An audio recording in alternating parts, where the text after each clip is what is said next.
Buenos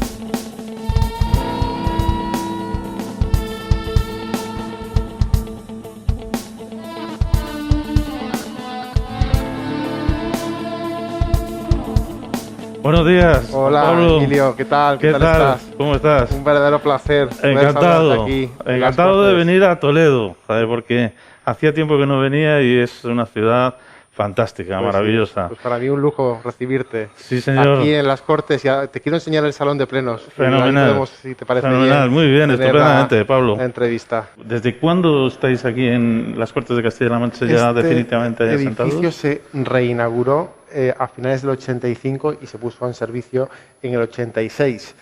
Pero las Cortes lo asumieron como gentileza del Ayuntamiento de Toledo en el año 83, es decir, cuando se constituyeron las primeras Cortes de Castilla-La Mancha, que además son las primeras de la historia porque no hay un antecedente histórico de Castilla-La Mancha. Es verdad. Hablamos de las comunidades de Castilla, porque sería como el único antecedente, y decimos también que el Arzobispado de Toledo tiene el ámbito territorial muy parecido, ¿no? Claro. Una parte de Albacete, pero vamos, prácticamente el mismo. Sí. Bueno, no dejan de ser Cortes castellanas y manchegas, sin duda, sí. Y eso les da siempre un cierto sello, ¿no? Claro.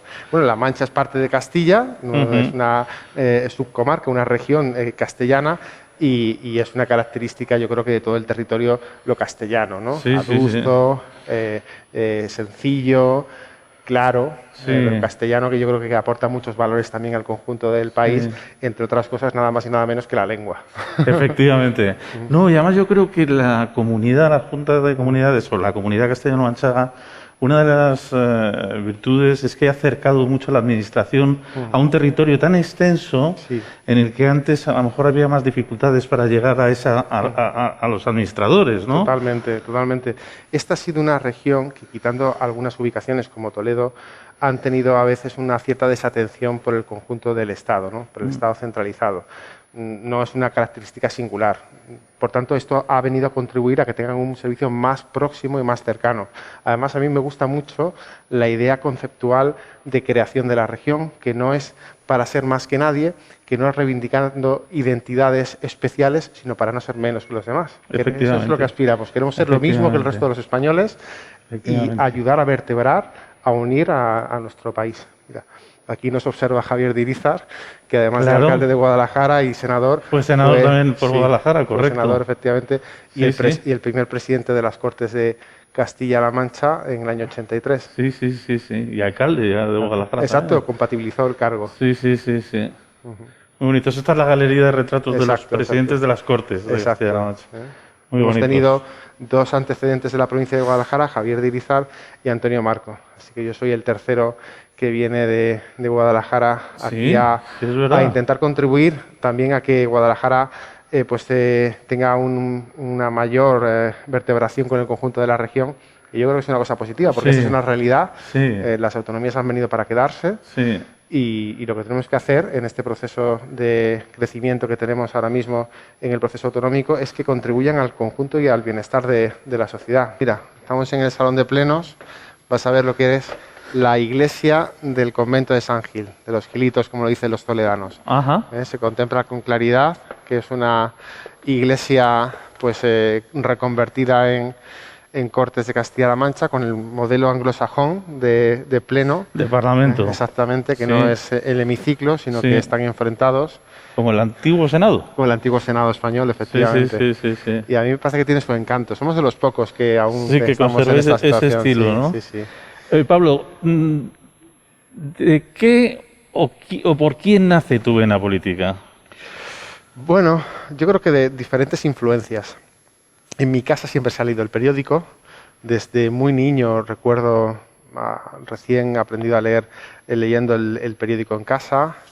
A mi padre le ha interesado mucho la política. Mi abuelo materno fue concejal en el Ayuntamiento de Cádiz por la UCD en la transición. Y yo creo que por ahí vienen diferentes influencias y luego por las preocupaciones sociales, ¿no? Según vas creciendo y estás viendo pues que hay algunas cosas que no funcionan bien y quieres contribuir a mejorarlas y bueno, pues poco a poco. Tal vez en ese apunte biográfico, el haber nacido en Cádiz y el espíritu político que siempre ha tenido aquella ciudad, también te animara y te despertara esa vena política. Bueno, ojalá pudiese beber de personas tan ilustres y tan importantes para la historia como los constituyentes en 1812, ¿no? Que yo creo que son qué buena generación, magnífica, referentes magníficos para el conjunto de la sociedad. Tenemos que aprender mucho de ellos. También de los constituyentes del 78. También. Hicieron un gran esfuerzo de reconciliación y nos han legado, pues yo creo que las mejores 4 décadas de la historia del país, no porque lo fuese a nivel internacional, sino porque la gran mayoría de la sociedad ha disfrutado de derechos, libertades y de bienestar. Sí, es verdad, Fenomenal. Pues... Vamos, si te parece, a subir a la presidencia y desde aquí vas a ver cómo intentamos arbitrar y controlar el día a día. Eso te iba a comentar. Pasa, por favor. Paso primero. Sí. Muchas gracias.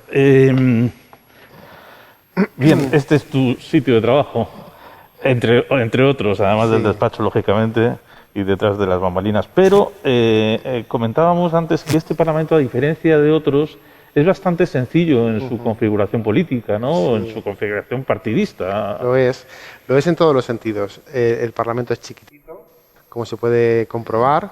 Tan solo tenemos 33 diputados y diputadas, 3 grupos parlamentarios, el Partido Socialista, el Partido Popular y Ciudadanos, y luego es sencillo incluso en el día a día y en la convivencia.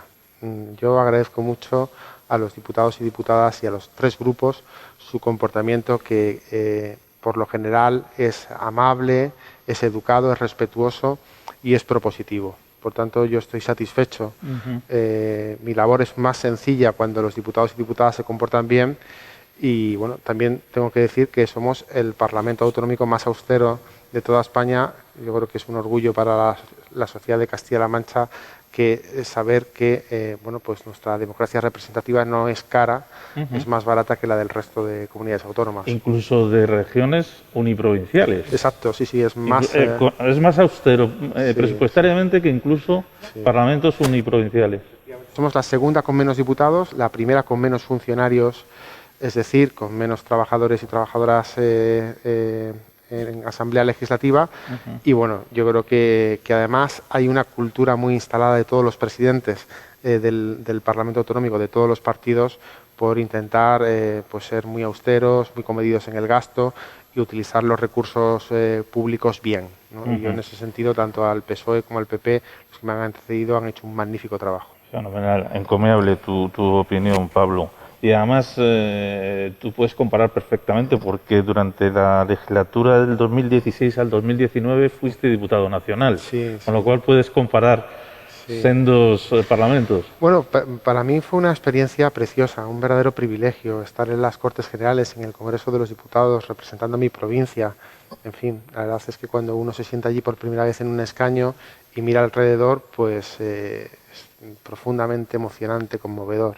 Pero luego en el día a día, ya cuando uno se ha hecho a la idea de que es diputado y que está con los demás en condiciones de igualdad, pues es verdad que se echa en falta a veces un talante un poco más respetuoso y más moderado. La inmensa mayoría de los diputados y diputadas de todos los partidos son muy correctos. Hay una minoría ruidosa y lamentablemente que... Esa es la que mayor repercusión mediática tiene, claro. Así es. Es verdad pena. Que si no se hace justicia. No se hace justicia. Si un diputado o una diputada sube al estrado y hace una intervención brillante, pues lamentablemente hoy tiene probablemente entre 0 y 10 segundos en el telediario.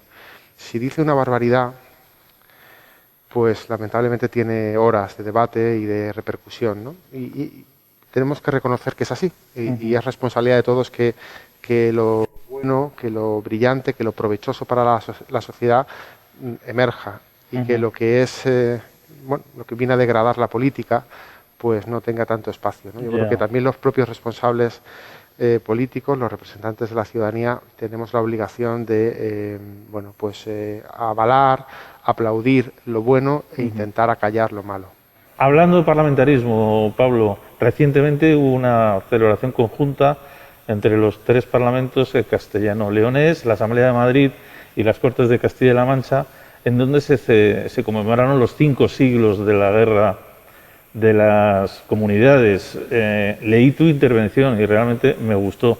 ¿Nos podrías hacer una una rapidísima sinopsis de lo que comentaste y de lo que hablaste. Muy bien, pues te lo agradezco. Bueno, lo que quise expresar es que había que huir del presentismo, de interpretar lo que hacían en aquel momento las comunidades que se levantaron contra el emperador Carlos V, interpretarlo en función de nuestras claves y de nuestros intereses y comprender a los hombres de la época. Y aprovechando que estamos conmemorándolo, aprender de ellos, ¿no?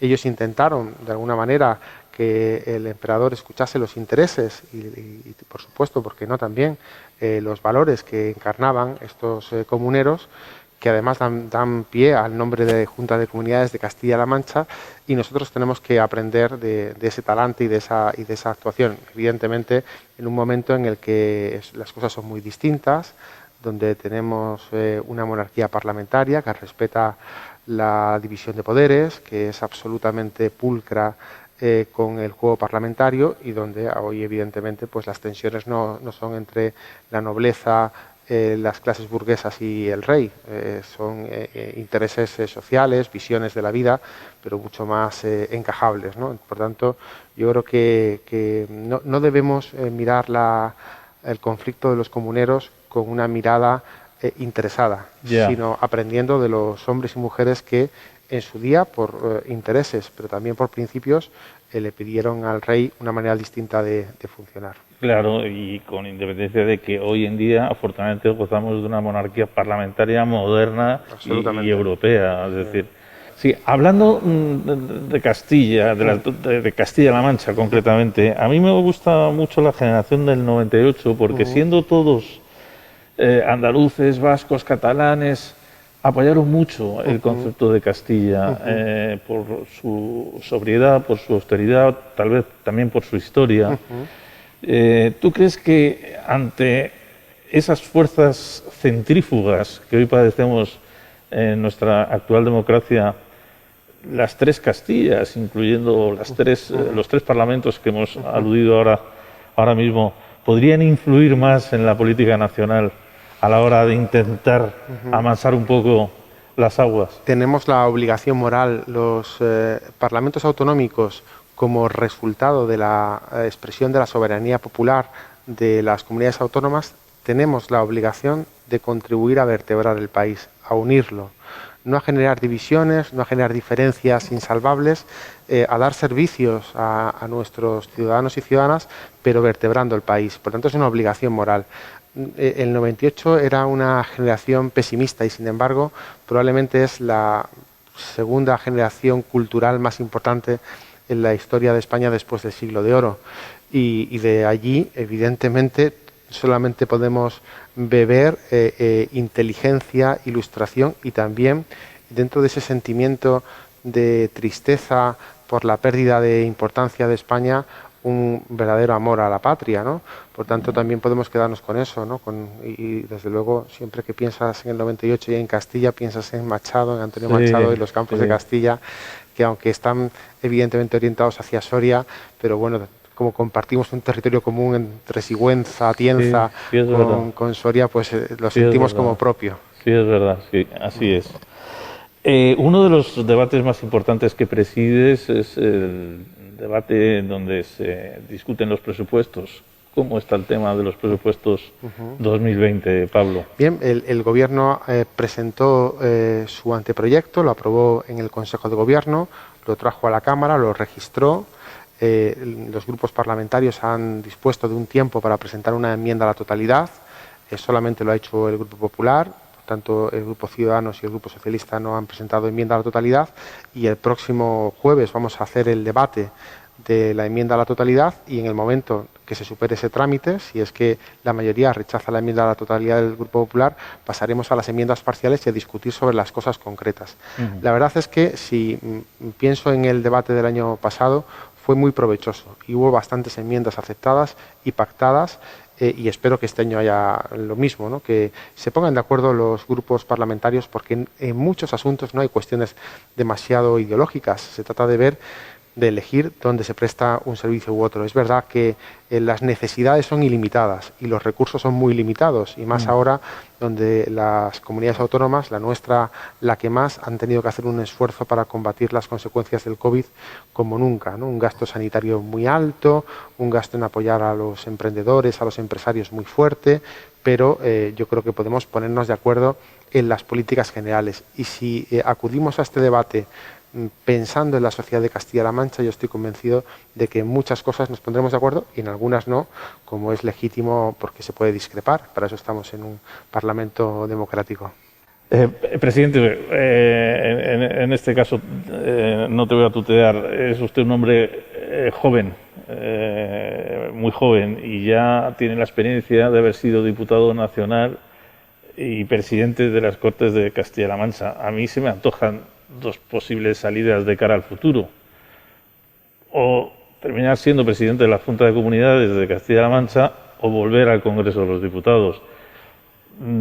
¿Por dónde van sus inquietudes? Bueno, o pasar página en algún momento y regresar a la vida civil y laboral, ejercer la abogacía, hacer otras actividades que tengo esperando desde hace muchos años. La verdad es que no pienso demasiado en el futuro. Creo que todavía no hemos llegado al ecuador de la legislatura, pero creo que Castilla-La Mancha tiene un presidente para mucho tiempo, que es Emiliano García Paje, que lo está haciendo fenomenal.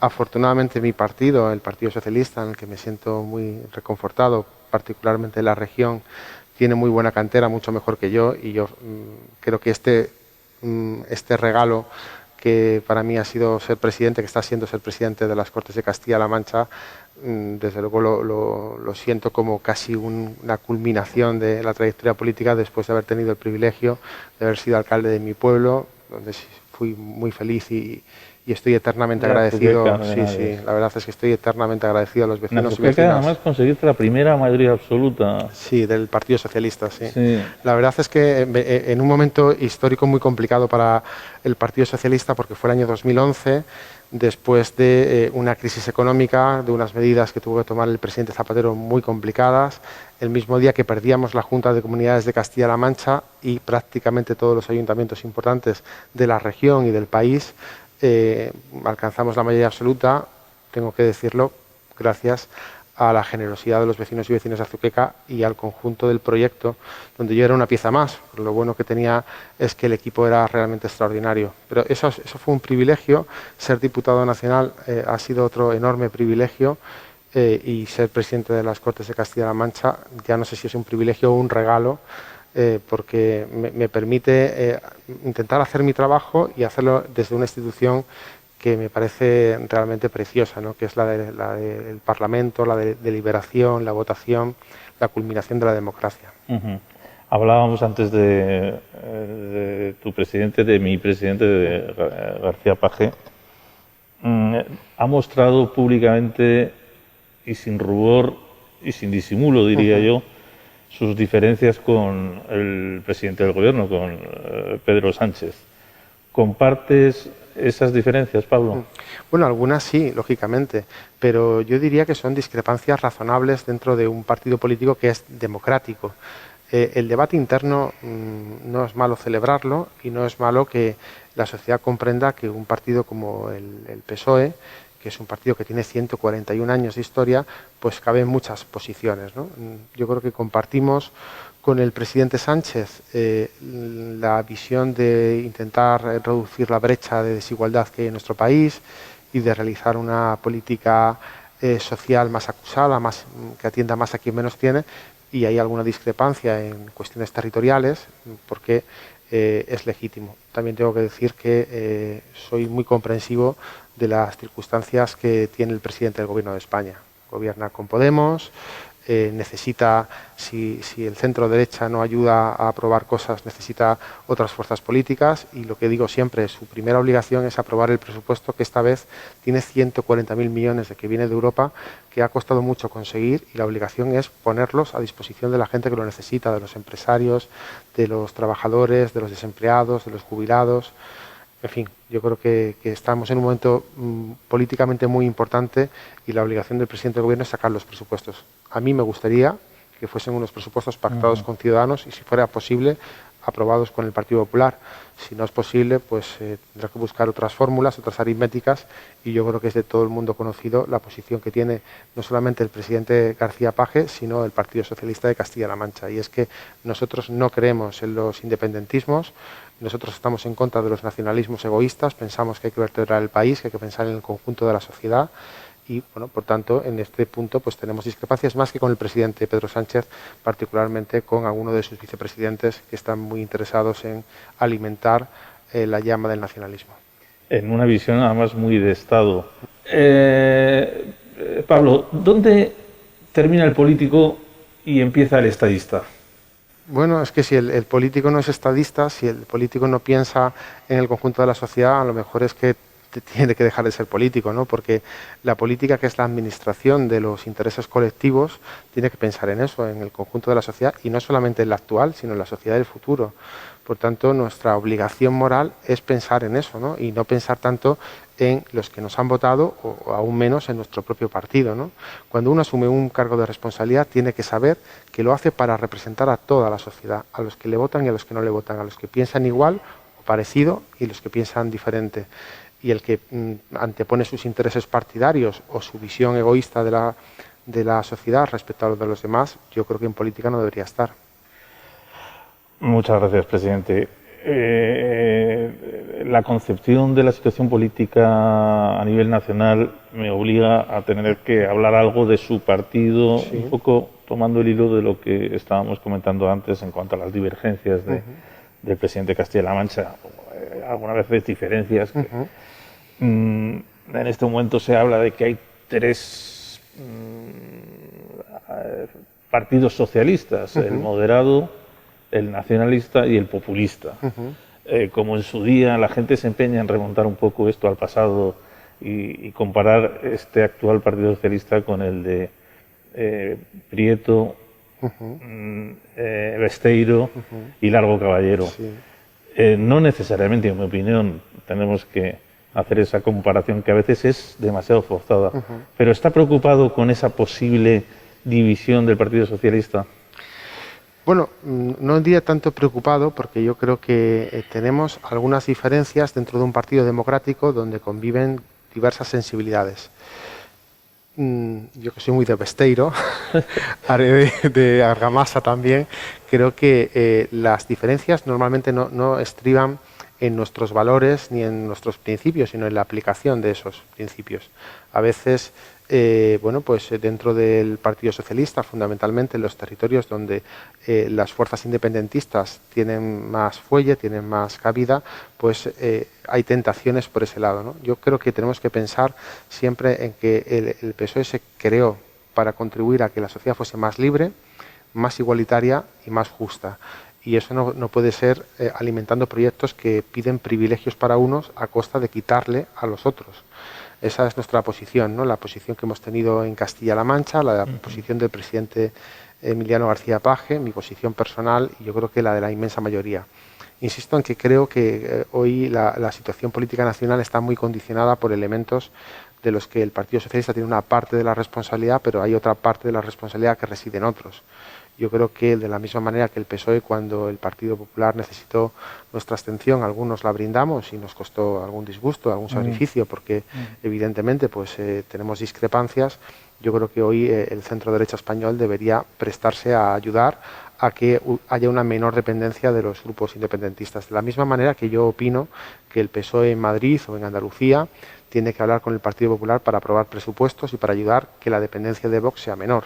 Pues igual creo que a lo mejor el centro derecha español puede pensar que para prescindir de algunos comportamientos disolventes, egoístas y no mayoritarios, hace falta unir fuerzas, ¿no? El PSOE tiene que hacer el gesto, pero creo que también el Partido Popular tiene que ayudar.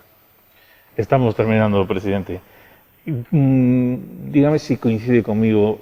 El regreso de Pedro Sánchez se basó fundamentalmente, y valga la redundancia, en las bases del Partido Socialista.